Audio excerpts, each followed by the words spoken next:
Now I'm going to ask you guys to do something a little different for me. Stand up if you've ever had a bad day. A bad day, stand up. I want to see who can relate with me. Okay. Now if you guys are standing up on this next question, if you've ever had a bad job, stay standing. So if you've never had a bad job, go ahead and sit down. Okay? All right. How about you come to the end of a quarter, a business quarter, and you say, that sucked.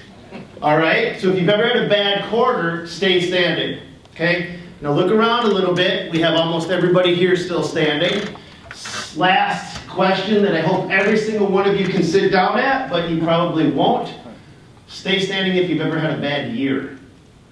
An entire year where at the end of the year, you go, what the hell happened to my business? How come I owe more money to the IRS than I have in my bank account? If you've ever felt like that, that's why I'm here. Go ahead and sit down. I have seen more businesses die, just explode from attempting to grow too fast.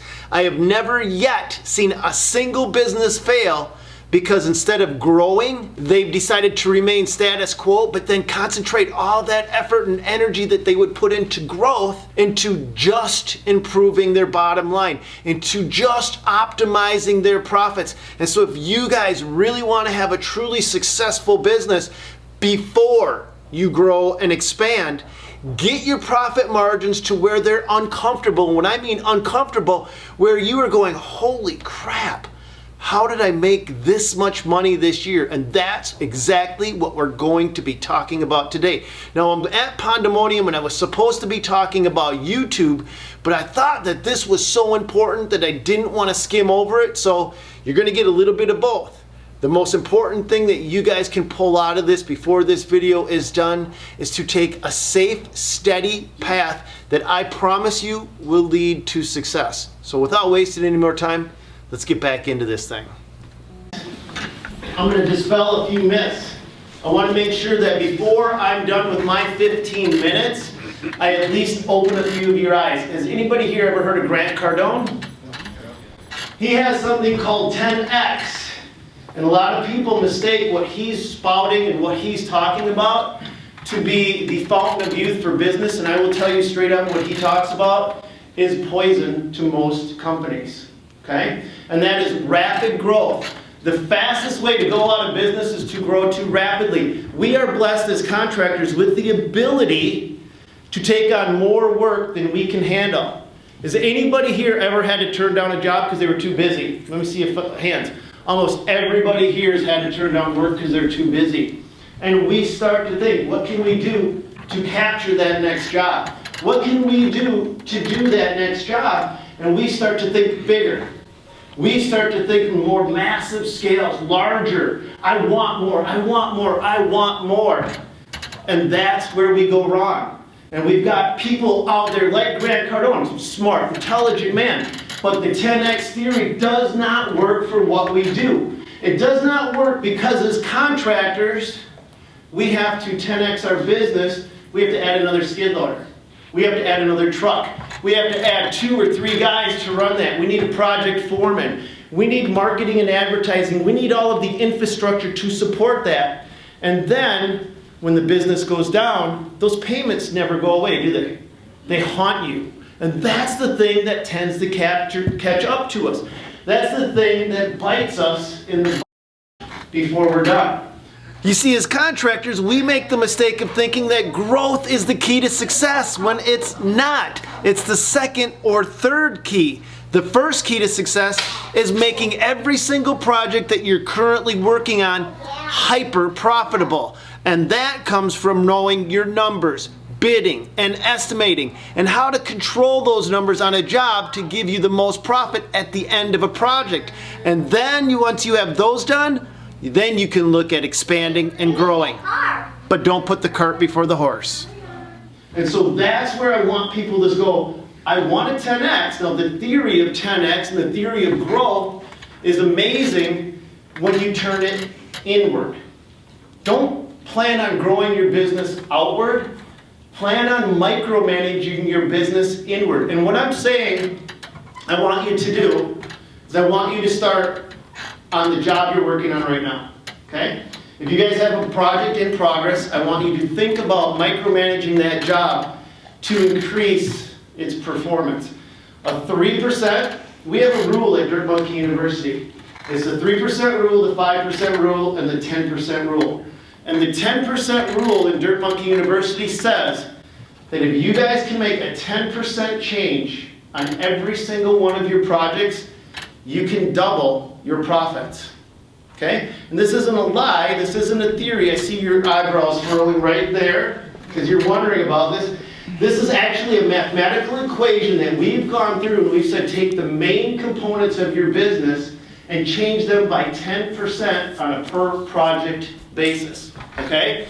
All right, I want to be very clear about exactly what I'm talking about.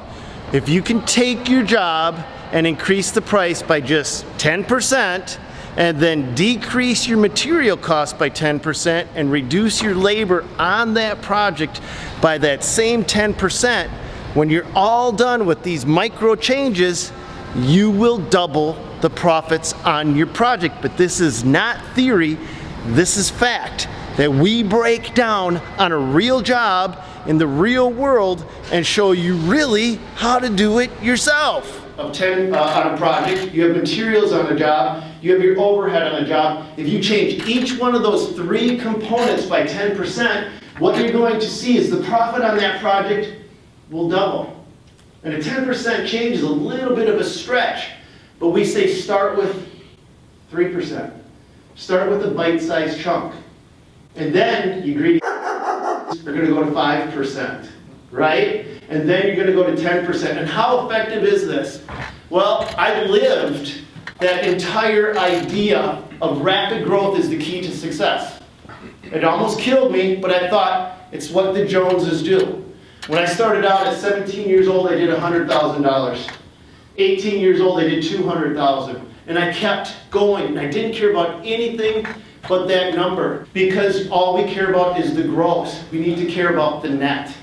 We need to literally care about the bottom line and not where you are here, but where this number is at. And so that rapid growth can lead to rapid collapse. Okay, so let's just say that your business isn't quite perfect, but you decide to 10x it. You're 10xing your problems. You're 10xing everything that you've done up to that point. And that 10x principle will put you out of business 10 times faster than if you don't do anything at all differently than what you're currently doing. That's the fallacy of 10x. Get your business in order, running tight, running profitable, and then take the same principles that you've learned and polished and refined and use those strategies to calculated and strategically grow your business. Don't just grow your business to grow your business. Worst thing you can ever possibly do. Let's get back to the speech. And so on my YouTube channel, I get a lot of haters. I get a lot of people that say, oh, you always screw stuff up. But when I started to micromanage my business, in 2008, I sat down with my crew and I said, I'm firing half of the people in my company. And they looked at me like I was nuts. And we went from about 2 million in installations to about 1 million the following year. And my profits stayed the same. And I'm sitting there going, wait a minute. I'm doing half the work and making the same amount of money. I like that. So then the next year, I dropped it down to about 900,000. And I made more money. And I'm like, wow, how the hell does this work? I'm doing less and I'm making more money. And so then every single year since then, I have tweaked my numbers to bring them down tighter and tighter and tighter to the point where I had a problem where we did $700,000 in work one year and I made $330,000 in profits after paying myself a healthy salary and everything else. I'm like, I got a lot of money I got to spend before the government takes it. I want you guys to have that same problem because that's a good problem to have. And some of the tweaking that I did was the 3, the 5, and the 10%, but it was also making sure my company was run so tight that I could micromanage every component of it on a daily basis. Anybody here know what Yellow Pages is? Yeah. Yellow Pages killed me. Because I was that guy that had to have the Eagle, $6,500 per month I was spending in Yellow Pages just to market my business. Because I had a $1.5 to $2 million monster I needed to feed, right? So what's $6,500 a month? You know, $70,000 in advertising per year, no big deal, right? Oh my God. What happens when I got too many leads? I got too many jobs. I can't turn it off. The phone keeps ringing and I'm sitting here going, I'm booked out 12 months in advance. What do I need to have this $6,500 bill going out? I can't turn that off. And a guy comes up to me and he goes, you should do a podcast. And I said, you should go pack sand. Contractors don't want that, they're busy. And he said, I'm your business partner in a networking company and a software company, and I'm asking you to do me this favor to market our new business. And I always give everyone the time of day. And I said, all right, I'm going to do a podcast. And that podcast led me to learn a few things about people that are super hyper successful out there in the world. They don't give you the meat on the bones. Over and over and over again, all they talked about was theory. Business owners can't run their business on concepts.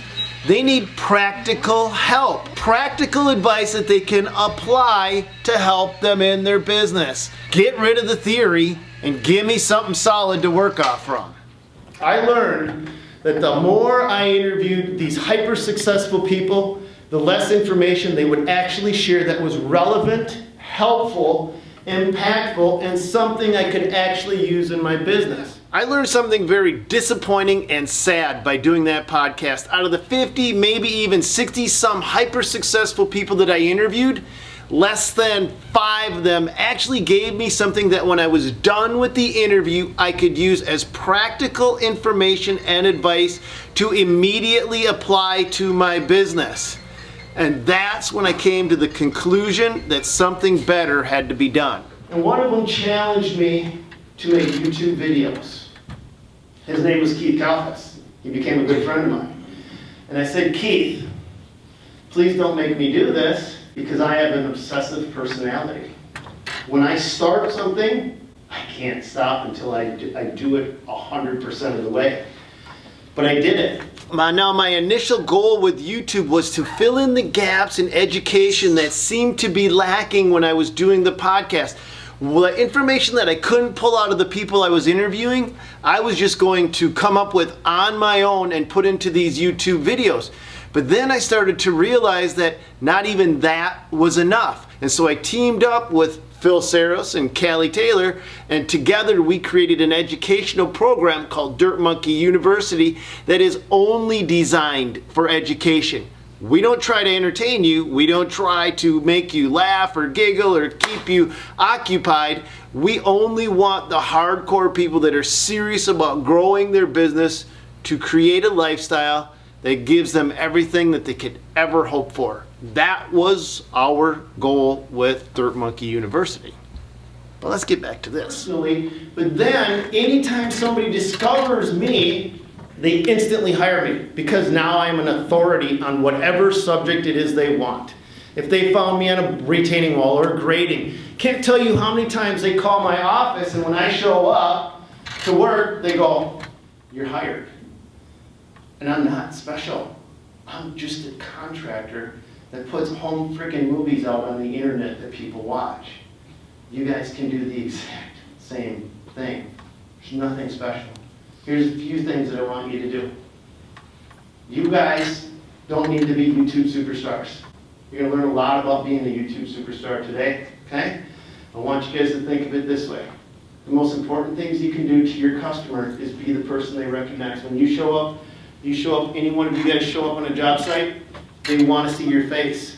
When you go to be on camera, be friendly, smile, be engaging, talk about the job, have pride, show the work you're doing, and that's really the main components of success. So when you guys get up to the job site, they know who you are, they feel comfortable with you, and when you give them their numbers, it's almost like somebody they know from church is giving them their numbers. You become more of an authority in your local marketplace. And real quick, I got about a minute left. One of the things I want to talk about is the difference between what Matt said and the difference what you guys need to do. As contractors, you guys, if you do ponds in St. Charles, Illinois, use that. Those key catchwords of what your local audience is going to be searching for. Ponds, St. Charles, Illinois. Waterfalls, water features, okay? These are all things, you don't need to be a YouTube superstar. You're not trying to make your living off from YouTube like we are, right? You're trying to make your living off from having your local target audience find you, get familiar with who you are, and be so comfortable with you before you show up that the numbers you give them don't really matter, right? That's the most important thing, isn't it? That's why you guys are here. You want to learn about it? You get the best collection of people here that you could ever deal with, but just separate yourself from the YouTube superstars to what you guys need to apply locally in your market. How long did it take you to hit 100,000 subs, and then how long did it take you 200,000? Okay, so I became obsessed with it, Greg. It took me 5 years to get 100 subs, and then it took me a year after that to get 5,000, then a year after that to get to 33,000, then I went to 100,000 and 200,000. I met you had 100,000 subs, and today you had 200. How long was that time frame? That was 8 months. So it took me a total of 8 years to get to 100,000 subs.